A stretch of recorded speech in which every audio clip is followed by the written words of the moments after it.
Seorang perempuan setengah baya, 53 tahun ya, pada tahun 1974. Dia penulis lagu-lagu country terkenal, terpandang dan terhormat.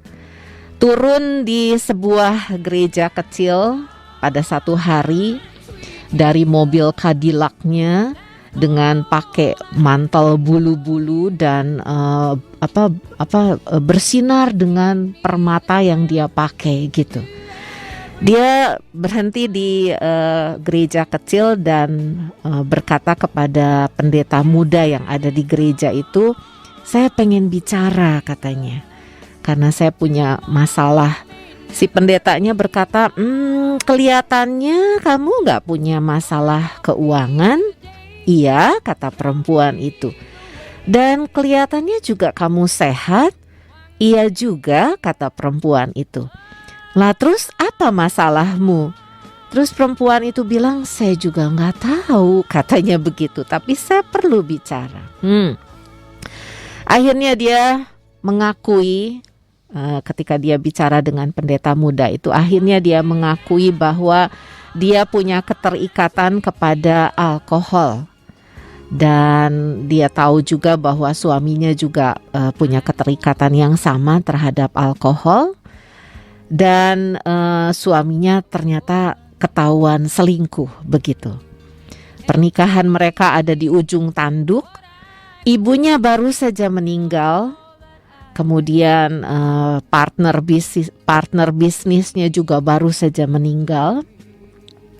Teman dekatnya tidak bisa diharapkan dan juga meninggalkan dia. Dan ada penyanyi yang pinjam uang kepadanya dan sudah beberapa bulan ini tidak bisa mengembalikan pinjamannya. Dan dia merasa hidupnya tidak lebih baik dari ini. Kemudian si pendeta muda ini yang ternyata baru mengkonseling pertama kali, pendeta muda ini berkata begini, "Pernahkah kamu berpikir untuk berterima kasih kepada Tuhan atas masalah-masalahmu?" Si perempuan muda ini, "Apa? Ya, pernahkah engkau berpikir untuk berterima kasih kepada Tuhan untuk masalah-masalahmu?" Hanya itu saja si pendeta muda itu berkata. Berterima kasihlah untuk masalah-masalahmu. Si perempuan muda ini, perempuan paruh baya ini bernama Mary John Wilkin, 53 tahun pada tahun 1974. Dia rentan terhadap depresi dan diringankan dengan minum minuman keras, jadi aja ketagihan minuman keras begitu.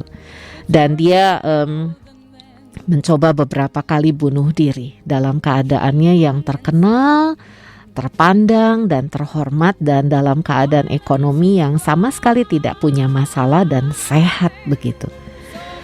Kemudian dia pulang ke rumahnya dan dia mencoba menulis lagu karena dia memang penulis lagu, dan menulislah dia lagu ini, Sword Maestro, One Day at a Time. Satu-satu saja gitu, satu hari demi satu hari. Yang masa lalu sudah hilang, besok belum tentu jadi milik saya. Udah satu hari ini saja dijalani dan beri saya kekuatan untuk menjalaninya. Dan akhirnya dia menemukan Tuhan lewat lagu ini. Lagu ini menceritakan tentang pengalamannya bersama dengan Tuhan, sebuah lagu untuk minta pertolongan Tuhan.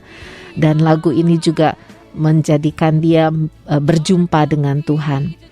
Dia sudah kembali, katanya, kembali kepada perjumpaannya dengan Tuhan, dan dia menceritakan kepada teman-temannya, "Saya kembali kepada Tuhan." Dan sejak saat itu dia banyak menulis lagu-lagu tentang Tuhan gitu.